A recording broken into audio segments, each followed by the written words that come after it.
Alors la grande question, c'est pourquoi ils manipulent le climat?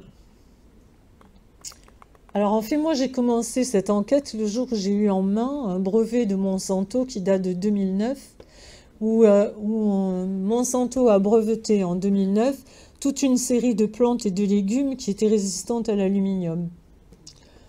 Donc je trouvais ça, enfin ça m'a interpellée parce que pourquoi résistant à l'aluminium?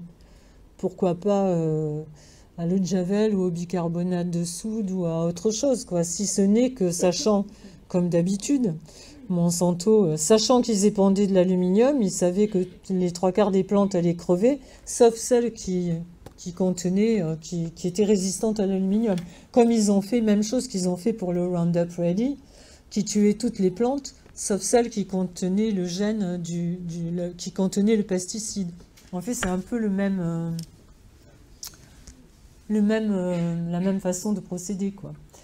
Euh, Après, j'ai découvert que Monsanto a acheté en 2012, c'est-à-dire un mois avant, ils disaient qu'ils étaient en faillite pratiquement.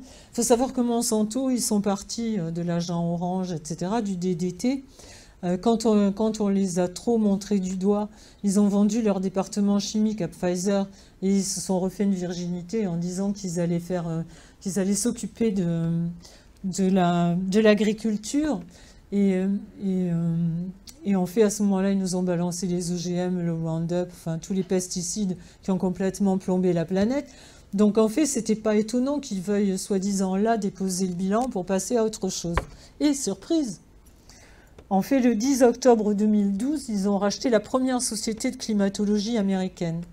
Évidemment, c'était parce que les paysans qui sont complètement traumatisés par les changements climatiques savent plus quoi faire avec les cultures et Monsanto allait pouvoir leur montrer comme ça ce qu'il fallait faire pour adapter les cultures au changement climatique.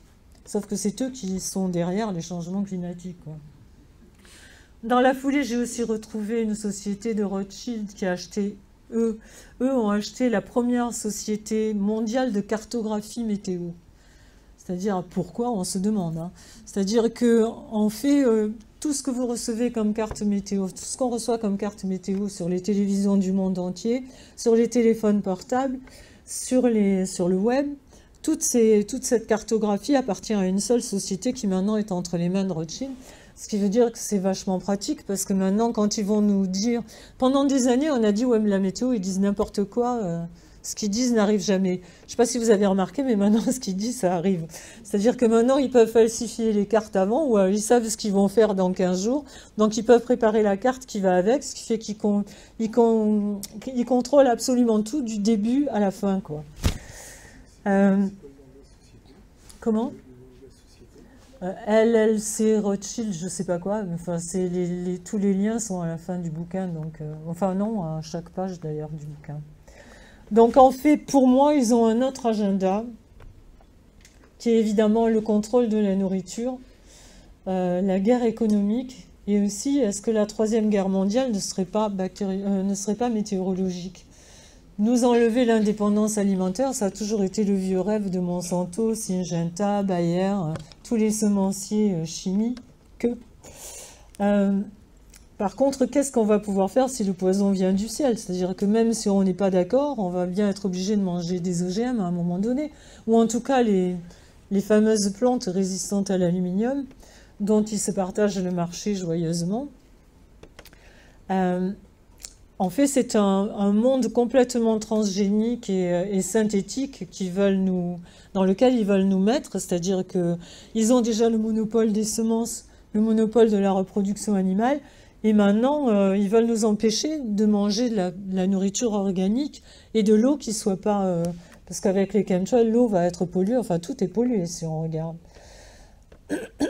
Donc ils veulent qu'on avale leurs aliments empoisonnés, évidemment, l'agrobactérium, et avoir le monopole sur notre nourriture, ça c'est clair. Ils vont aussi faire un énorme jackpot avec les semences parce que ils ont breveté, je crois que les trois compagnies ont 90% des semences qui vont pousser s'ils arrivent à faire ce qu'ils veulent avec la pollution qu'ils sont en train d'installer. C'est Monsanto, Dupont et BASF, je crois. Donc le CO2, pour moi, est un leurre total. Je vous invite aussi à lire les écrits de Dominique Guillet, qui est le fondateur de Cocopelli, qui a écrit des articles absolument superbes sur le CO2 et aussi sur la façon dont ils ont détruit la Terre, dont l'érosion est en train de détruire complètement des pays entiers. Et lui a fait un texte qui s'appelle « Carbone, mon amour », et où il dit « Taxer le carbone, le cœur de la vie, c'est comme taxer la sexualité, le cœur de la reproduction et de la jouissance orgasmique. La mort, c'est la vie sans le carbone. » Il explique en fait comment la Terre a toujours eu un pouvoir de résilience, justement grâce au carbone, ce qu'elle n'aura plus s'ils continuent à faire ce qu'ils font. Et en plus, ce qui est extrêmement dangereux, c'est que là, on arrive vraiment au fait que la production de la nourriture va être complètement dans les mains de gens qui veulent que ce soit génétiquement modifié et adapté aux conditions qu'ils vont créer, mais nous, on n'aura plus aucune indépendance alimentaire.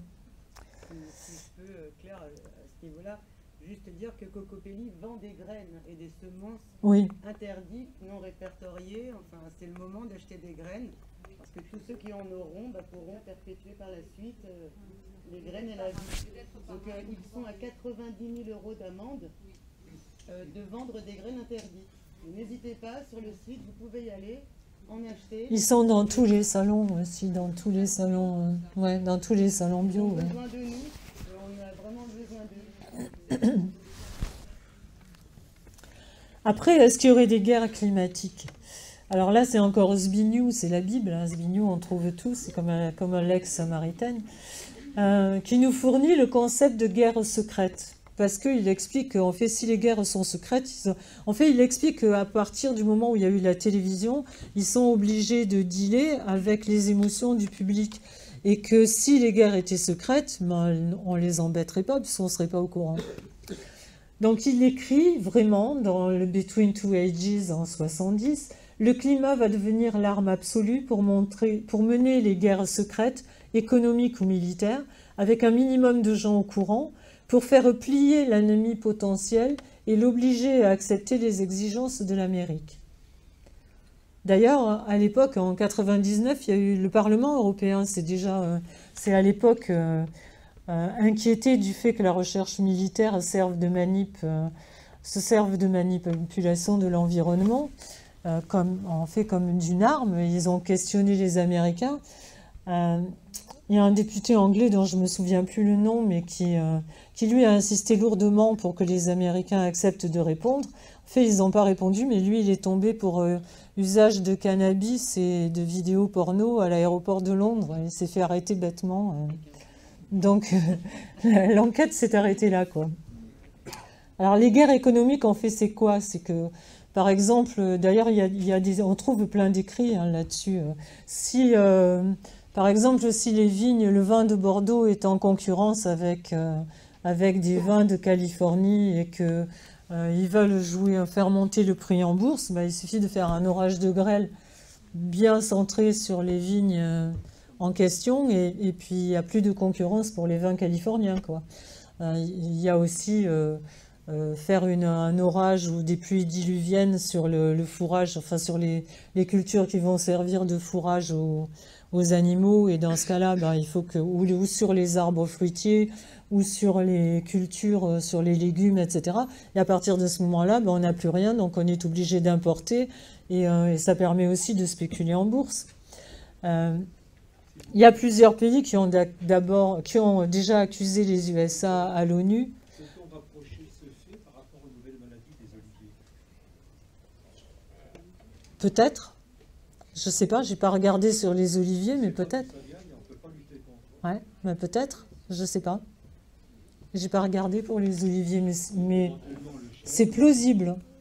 Éventuellement le chêne, les vignes, etc. Ah oui, non, mais je dis, j'ai pris les vignes comme ça. Non, mais cette nouvelle maladie pourrait atteindre éventuellement les vignes, les chênes, les arbres, certains arbres. Oui, je ne sais pas. Il apparaît subitement et on n'a rien pour lutter contre.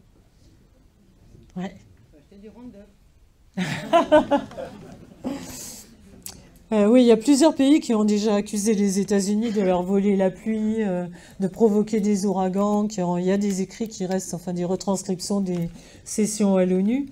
Ça pose aussi une question, c'est que s'ils peuvent pousser les orages où ils veulent, il y a un moment donné où l'eau, qui est quand même le premier élément de notre survie, ira là où nos maîtres veulent qu'elle aille.